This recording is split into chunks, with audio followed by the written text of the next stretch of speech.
Innal hamdalillah nahmaduhu wa nasta'inuhu wa nastaghfiruhu wa natubu ilayhi wa na'udzu billahi min shururi anfusina wa min sayyiati a'malina. May yahdihillahu fala mudilla lahu wa may yudlil fala hadiya lahu. Wa asyhadu an la ilaha illallah wahdahu la syarika lahu wa asyhadu anna Muhammadan abduhu wa rasuluhu la nabiyya ba'dah. Ya ayyuhalladzina amanu taqullaha haqqa tuqatih wa la tamutunna illa wa antum muslimun. يا أيها الناس اتقوا ربكم الذي خلقكم من نفس واحدة وخلق منها زوجها وبث منهما رجالا كثيرا ونساء واتقوا الله الذي تساءلون به والأرحام إن الله كان عليكم رقيبا يا أيها الذين آمنوا اتقوا الله وقولوا قولا سديدا يصلح لكم أعمالكم ويغفر لكم ذنوبكم ومن يطع الله ورسوله فقد فاز فوزا عظيما أما بعد فإن أصدق الحديث كتاب الله وخير الهدى هدى محمد صلى الله عليه وسلم وشر الأمور محدثاتها وكل محدثة بدعة وكل بدعة ضلالة وكل ضلالة في النار. معاشر المسلمين أوصي نفسي وإياكم بتقوى الله فقد فاز المتقون. Sungguhnya suatu kata yang mudah diucapkan oleh para lelaki di lisan, akan tapi dampaknya sangat luar biasa, menghancurkan kebahagiaan rumah tangga, memisahkan antara seorang yang mencintai dengan yang dicintai, memisahkan antara anak-anak dengan orang tuanya, menjadikan anak-anak yang terlantar, menghancurkan kebahagiaan dan masa depan mereka. Kata tersebut adalah kata cerai. Sungguhnya cerai adalah perkara yang sangat dicintai oleh iblis. Dari Jabir bin Abdullah radhiyallahu taala anhu, bahwasanya Rasulullah sallallahu alaihi wasallam bersabda, "Inna iblis yadha'u arsyahu 'alal ma' thumma yab'atsu sarayahu." Sungguhnya iblis meletakkan singgasananya di atas air, lantas ia pun mengirim pasukannya untuk menggoda manusia. Fa'adnahum minhum manzilatan a'dhamuhum fitnah. Yang paling dekat kedudukannya dengan iblis adalah anak buahnya yang paling besar fitnahnya bagi manusia. Fayaji'u ahaduhum, kemudian setelah mereka menggoda manusia, mereka pun melaporkan godaan mereka kepada iblis. Maka datang salah satu di antara mereka, kemudian berkata, "Inni qad fa'altu kadza wa kadza." Sungguhnya aku telah melakukan demikian dan demikian. Kata iblis, "Ma sana'ta syai'an." Kau belum melakukan apa-apa. Terus ada yang melapor tentang kegiatan mereka dan godaan mereka. Sampai datang salah satu dari anggota iblis, kemudian berkata, "Ma taraktuhu hatta farraqtu bainahu wa baina imra'atihi." Aku terus menggoda lelaki tersebut.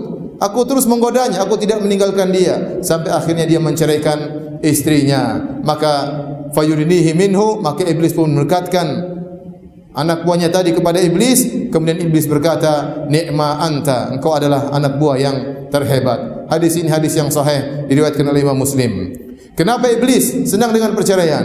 Karena dengan terjadinya perceraian, maka banyak kemudaratan yang timbul, banyak kerusakan yang terjadi dalam kehidupan rumah tangga. Kita bisa bayangkan bagaimana susahnya seorang wanita tatkala menjadi janda. Bagaimana susahnya anak-anak tatkala tidak dirawat langsung oleh ayah dan ibunya, jauh dari sentuhan kasih sayang orang tua mereka. Ma'asyiral muslimin, demikian juga selain iblis suka dengan perceraian, ternyata perceraian juga disukai oleh para penyihir. Allah Subhanahu wa taala menyebutkan hal ini dalam Al-Qur'anul Karim. Kata Allah Subhanahu wa taala, "Wa yata'allamuna minhuma ma yufarriquna bihi bainal mar'i wa zawjihi." Mereka belajar sihir untuk memisahkan antara seorang suami dengan istrinya. Maka kita harus sadar akan hal ini, bahwasanya perceraian adalah salah satu program iblis yang terbesar. Jangan sampai seorang laki begitu emosi lantas menjatuhkan talak terhadap istrinya. Bahkan Allah Subhanahu wa taala menurunkan satu surat khusus tentang perceraian yang Allah sebutkan atau disebut dengan surat At-Talaq, surat perceraian. Kita akan sebutkan sebagian ayat-ayat tersebut dengan menyebutkan hukum-hukum yang berlaku tentang masalah perceraian. Kenapa hal ini perlu kita saling mengingatkan? Karena betapa banyak orang yang menggampangkan perceraian. Betapa banyak lelaki begitu marah sedikit langsung dia jatuhkan talak. Betapa banyak lelaki tatkala menjatuhkan talak tidak mengerti hukum. Dia mentalak istrinya tidak pada waktu yang tepat. Betapa banyak lelaki sudah menjatuhkan talak berulang-ulang sampai dia tidak tahu lagi berapa talak yang telah dia jatuhkan. Ini menunjukkan dia sangat menggampangkan masalah perceraian. Demikian juga betapa banyak wanita yang menggampangkan permasalahan perceraian. Begitu ada permasalahan sedikit saja lantas minta agar suaminya menceraikannya. Padahal Nabi SAW pernah mengingatkan akan hal ini, bahwasanya minta cerai tanpa ada sebab yang syar'i merupakan dosa besar. Dalam Sunan Abi Daud, Nabi SAW bersabda, "Ayyuma imra'atin sa'alat zawjaha talaqan fi ghairi ma ba'sin fa haramun 'alaiha raihatul jannah." Wanita mana saja yang minta cerai kepada suaminya tanpa ada sebab yang syar'i, maka haram bagi dia aroma harumnya surga. Jangankan surga yang haram baginya, bukan cuma surga yang haram baginya, bahkan bau surga haram baginya. Padahal aroma harumnya surga tercium sebelum sampai ke surga sekian tahun perjalanan. Para hadirin yang rahmati Allah Subhanahu wa taala, bagaimana kita mendapati seorang wanita sedikit-sedikit minta cerai, bahkan menantang sang suami, kalau kamu benar-benar jantan, kalau kamu benar-benar seorang suami, ceraikan aku. Kemudian sang suami pun terprovokasi, akhirnya menjatuhkan cerai kepada istrinya. Ini semua menunjukkan bahwasanya tidak ada perhatian tentang masalah fikih cerai, baik laki-laki maupun wanita. Allah Subhanahu wa taala berfirman di awal surat At-Talaq, "Ya ayyuhan nabi, idza talaqtumun nisaa fatalliquhunna li'iddatihinna wa ahsul iddah wattaqullaha rabbakum." Wahai nabi, dan ini khitab ditujukan kepada nabi dan ditujukan kepada kaum mukmin secara umum. Jika kalian menceraikan istri-istri kalian, maka jatuhkanlah talak dengan perhatikan iddahnya. Yaitu kata para ulama, seorang tidak boleh menceraikan istrinya kecuali dengan talak sunni, yaitu talak yang benar. Talak yang benar. Bagaimana talak yang benar? Yaitu dia menjatuhkan talak kepada istrinya tatkala istrinya dalam kondisi suci dan belum dia gauli, dan dia menjatuhkan talak satu. Itu talak yang benar. Adapun dia serta-merta marah menjatuhkan talak tanpa melihat kondisi istrinya, dalam kondisi haid kemudian dijatuhkan talak, maka ini talak yang haram. Atau istrinya dalam kondisi suci namun sudah dia gauli, dia jatuhkan talak, maka ini juga talak yang haram. Atau dia jatuhkan talak langsung talak 3, maka ini juga talak yang haram. Dan betapa banyak lelaki tidak tahu hukum masalah ini. Ini peringatan dari Allah Subhanahu wa taala. Seorang lelaki harusnya lebih cerdas, lebih bijak dari seorang wanita. Akalnya sempurna, harusnya lebih sabar. Begitu ada hal yang membuat dia emosi, maka tidak boleh langsung menjatuhkan talak. Harus lihat situasi dan kondisi istri. Bisa jadi seorang wanita dalam kondisi haid, ternyata emosinya tidak stabil sehingga menimbulkan hal-hal yang menjengkelkan. Sang suami langsung menjatuhkan talak. Tidak boleh dalam Islam. Kata Allah Subhanahu wa taala, ya, fatalliquhunna li'iddatihinna wa ahsul iddah. Maka ceraikanlah sesuai dengan aturannya. Kalau kamu sudah menceraikan, wa ahsul iddah, maka hitunglah masa iddahnya. Ini pun perlu fikih. Bagaimana masa iddah wanita? Berbeda-beda. Bagaimana wanita yang haid, yang masih mengalami haid, masa iddahnya berbeda. Bagaimana wanita yang menopause, masa iddahnya berbeda. Bagaimana wanita yang hamil, masa iddahnya berbeda. Bagaimana wanita yang memang belum haid sama sekali, maka masa iddahnya juga berbeda. Ini harus dipelajari oleh para lelaki. Kemudian kata Allah Subhanahu wa taala, "La tukhrijuhunna min buyutihinna wa la yakhrujna illa ya'tina bi fahishatin mubayyinah." Kalau kalian sudah mencerai istri-istri kalian, kata Allah, wattaqullaha rabbakum, bertakwalah kepada Rabb kalian. Ternyata masalah cerai ini bukan masalah duniawi semata, berkaitan dengan ketakwaan kepada Allah. Kalau anda bertakwa kepada Allah, maka jatuhkanlah cerai sesuai dengan aturan yang diajarkan oleh Allah Subhanahu wa taala. Langsung Allah turunkan aturannya dari langit agar kita tahu bahwasanya perkara ini bukan perkara yang sepele. Cerai adalah perkara yang sangat dicintai oleh iblis, yang didambakan oleh iblis. Kata Allah Subhanahu wa taala, la tukhrijuhunna min buyutihin.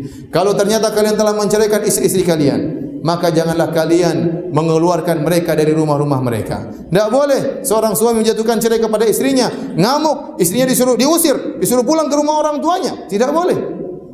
Tatkala dia menjatuhkan cerai kepada istrinya, talak 1 atau talak 2, talak raj'i yang mungkin masih bisa kembali, maka istrinya tetap tinggal di rumahnya. Sampai Allah mengatakan, la tukhrijuhunna min buyutihinna. Janganlah kalian wahai para suami mengeluarkan istri-istri kalian dari rumah-rumah istri kalian, seakan-akan rumah tersebut milik istri kalian, padahal sesungguhnya itu adalah rumah kalian. Kenapa Allah mengatakan buyutihin, rumah istri-istri kalian, untuk menunjukkan bahwasanya dia punya hak untuk tinggal di rumahnya selama masa iddah.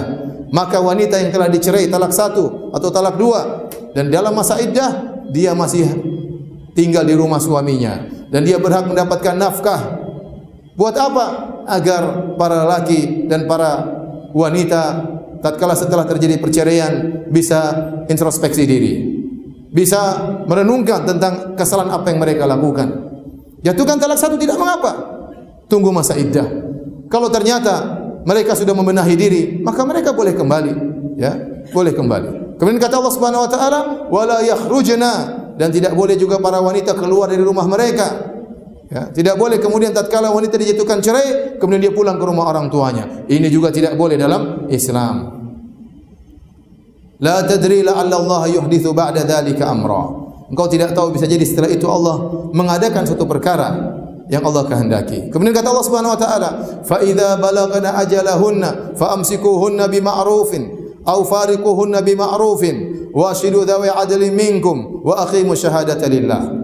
Dzalikum yu'adzu bihi man kana yu'minu billahi wal yawmil akhir. Kata Allah, kalau kalian sudah menceraikan istri-istri kalian, kalau Anda telah menceraikan istri Anda dan dia sudah masuk dalam masa iddah dan ternyata masa iddahnya sudah mau berakhir, maka dua pilihan. Famsikuhunna bima'ruf, maka rujuklah kepada istrimu dengan cara yang baik, atau fariquhunna bima'ruf, atau ceraikan dengan cara yang baik. Qadarullah terjadi perceraian. Tapi kalau Anda ingin kembali dengan cara yang baik. Kalau ingin menceraikan, ceraikan dengan cara yang baik. Sebagaimana Anda mengambil wanita tersebut dari orang tuanya dengan cara yang baik, maka kembalikanlah pula dengan cara yang baik. Wa ashidu dzawi 'adlin minkum, dan datangkanlah dua saksi. Jika Anda kembali, ternyata perceraian dibatalkan atau tidak dilanjutkan, maka hadirkanlah dua orang saksi. Atau sebaliknya, jika Anda menceraikan, maka hadirkanlah juga dua orang saksi. Dzalikum yu'adzu bihi man kana yu'minu billahi wal yawmil akhir. Wa tilka hududullah. Maka ini adalah peringatan dari Allah Subhanahu wa taala bagi orang yang beriman kepada Allah dan hari akhirat. Oleh karenanya para hadirin, ma'asyiral muslimin, terutama Anda para suami, hendaknya bertakwa kepada Allah Subhanahu wa taala, memperhatikan hukum-hukum cerai, tidak bermudah-mudahan menjatuhkan lafal cerai, menakut-nakuti istri dengan lafal cerai. Sungguhnya hal ini adalah tidak disukai oleh Allah Subhanahu wa taala dan sangat dicintai oleh iblis. Barakallahu li wa lakum fil Qur'an wa nafa'ani wa iyyakum bima fihi minal ayati wa dzikril hakim. Aqulu ma tasma'un wa astaghfirullaha li wa lakum wa li sa'iril muslimin min kulli dhanbin wa khati'ah fastaghfiruhu innahu huwal ghafurur rahim.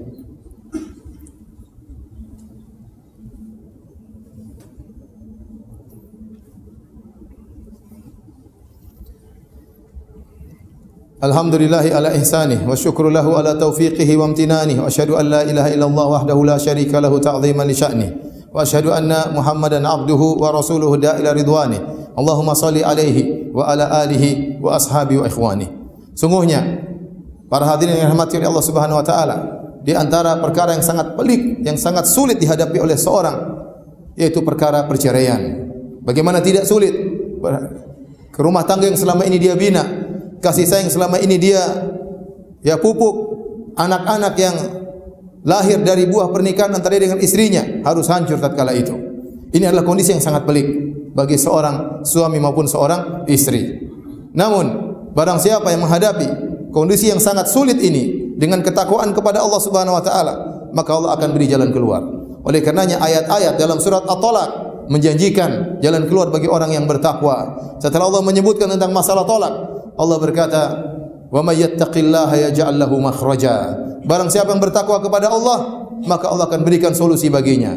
Wa yarzuquhu min haitsu la yahtasib. Dan Allah akan berikan dia rezeki dari arah yang tidak dia sangka-sangka. Wa may yatawakkal 'ala Allahi fa huwa hasbuh. Barang siapa yang bertawakal kepada Allah, maka cukuplah Allah baginya. Innallaha balighu amri, qad ja'alallahu likulli syai'in qadra. Dan Allah menyebutkan dalam ayat berikutnya, ya, wa may yattaqillaha yaj'al lahu min amrihi yusra. Barang siapa yang bertakwa kepada Allah, maka Allah akan mudahkan urusannya. Allah berfirman juga dalam ayat selanjutnya, wa may yattaqillaha yukaffir anhu sayyi'atihi wa yu'dhim lahu ajra. Barang siapa yang bertakwa kepada Allah, maka Allah akan hapuskan dosa-dosanya dan Allah akan membesarkan pahalanya. Bertakwa kepada Allah dalam hal apa? Dalam menjatuhkan cerai. Maka seorang tatkala menjatuhkan cerai kepada istrinya, sungguhnya dia tidak hanya bermuamalah dengan istrinya, tapi dia sedang bermuamalah dengan Rabbul Alamin. Allah turunkan hukum-hukum yang berkaitan dengan cerai, dan Allah berfirman, "Tilka hududullah." Inilah batasan-batasan Allah. Inilah hukum-hukum Allah. "Wa may yata'adda hududahu faqad dzalama nafsah." Barang siapa yang melanggar aturan-aturan Allah, maka dia telah menzalimi dirinya sendiri. Lihat betapa banyak perceraian tidak mendatangkan kebaikan. Kenapa? Karena tatkala seorang menjatuhkan cerai, dia tidak bertakwa kepada Allah Subhanahu wa taala. Betapa banyak laki begitu emosi menjatuhkan cerai langsung, serta merta menjatuhkan cerai, sementara istrinya ternyata dalam kondisi haid. Betapa banyak laki tatkala menjatuhkan cerai langsung talak 3. Ini juga melanggar syariat. Betapa banyak laki menjatuhkan cerai tatkala dia sudah menggauli istrinya. Ini juga melanggar syariat. Tatkala terjadi perceraian, betapa banyak lelaki yang mengusir istrinya, memulangkan istrinya ke rumah orang tuanya. Ini dia tidak bertakwa kepada Allah tatkala menjatuhkan cerai. Dan betapa banyak wanita tatkala dia diceraikan lantas kabur dari rumahnya, kembali ke rumah orang tuanya. Ini juga tidak bertakwa tatkala terjadi perceraian. Tatkala mereka tidak bertakwa dalam perceraian, maka tidak ada solusi bagi mereka. Mereka menghadapi kehidupan yang sulit. Mereka menghadapi kehidupan yang payah, yang berat bagi mereka setelah terjadi perceraian. Kenapa? Mereka tidak menjalani ketakwaan tatkala dalam proses perceraian. Adapun seorang yang menjatuhkan cerai dengan perhatikan hak Allah Subhanahu wa taala, maka tadi Allah janjikan hal yang banyak. Kata Allah, ya ja'allahu makhraja. Allah akan berikan dia solusi. Wa yarzuqu min haitsu la yahtasib. Allah akan berikan dia rezeki dari yang tidak sangka-sangka. Allah akan menghapuskan dosa-dosanya. Allah akan mudahkan urusannya dan Allah akan membesarkan pahalanya. Para hadirin rahmatillah Subhanahu wa taala, meskipun ayat ini berkaitan dengan takwa tatkala menjatuhkan cerai, namun kata para ulama, ayat-ayat ini juga berlaku dalam segala hal permasalahan dalam kehidupan di atas muka bumi ini. Maka barang siapa yang menghadapi permasalahan, dan seorang beriman pasti menghadapi permasalahan, tidak mungkin seorang beriman tidak dikasih ujian. Bahkan Allah telah menjamin untuk memberikan ujian kepada orang-orang yang beriman. Kata Allah Subhanahu wa taala, am hasibtum an tadkhulul jannata walamma ya'tikum mathalul ladzina khalau min qablikum. Apa kalian menyangka akan masuk surga sementara belum datang kepada kalian cobaan-cobaan seperti cobaan-cobaan yang menimpa orang-orang sebelum kalian. Kata Allah Subhanahu wa taala, alif lam mim ahasiban nasu ayyutraku ayyaqulu amanna wa hum la yuftanun. Apakah manusia menyangka mereka dibiarkan mengucapkan kami telah beriman lantas mereka tidak diuji? Walaqad fatanna alladhina min qablihim fala ya'lamanna Allahu alladhina sadaqu wa la ya'lamanna al-kadzibin. Sungguh kami telah menguji orang-orang sebelum mereka agar Allah mengetahui mana di antara iman mereka yang benar dan mana di antara mereka iman mereka yang dusta. Jadi ujian pasti mendatangi kita. Meskipun kita tidak ingin mendapatkan ujian, Allah pasti menguji kita. Namun Allah juga menjanjikan, barang siapa yang diuji, kalau dia bertakwa pasti ada solusinya. Seandainya seorang terjebak dalam satu ujian, dalam permasalahan, problematika yang tidak hilang-hilang, dia sudah berusaha ternyata tidak hilang-hilang juga permasalahan tersebut, maka hendaknya dia mencurigai dirinya, mencurigai imannya. Jangan-jangan dia tidak bertakwa kepada Allah Subhanahu wa taala. Barang siapa yang bertakwa, maka solusi itu akan datang cepat atau lambat. Inna Allaha malaikatahu yusalluna 'alan nabi ya ayyuhalladzina amanu sallu 'alaihi wa sallimu taslima. Allahumma salli 'ala Muhammad wa 'ala ali Muhammad kama sallaita 'ala Ibrahim wa 'ala ali Ibrahim innaka Hamidum Majid. Wa barik 'ala Muhammad wa 'ala ali Muhammad kama barakta 'ala Ibrahim wa 'ala ali Ibrahim innaka Hamidum Majid. Allahumma ighfiril muslimina wal muslimat wal mu'minina wal mu'minat al ahya'i minhum wal amwat innaka sami'un qaribun mujibud da'wat wa ya qadhiyal hajat. Allahumma ati nufusana taqwaha wa zakkiha anta khairu man zakkaha anta waliyyu maulaha. Rabbana zalamna anfusana wa illam taghfir lana wa tarhamna lanakunanna minal khasirin. Rabbana ighfir lana dhunubana khata'ana wa amdana wa kullu dhalika indana. Rabbana ighfir lana dhunubana ma qaddamna wa ma akharna wa ma asrarna wa ma a'lanna wa ma asrafna wa ma anta a'lamu bihi minna antal muqaddim wa antal muakhir la ilaha illa ant. Rabbana atina fid dunya hasanah wa fil akhirati hasanah wa qina adzaban nar wa qina adzaban nar wa qina adzaban nar wa aqimus salat.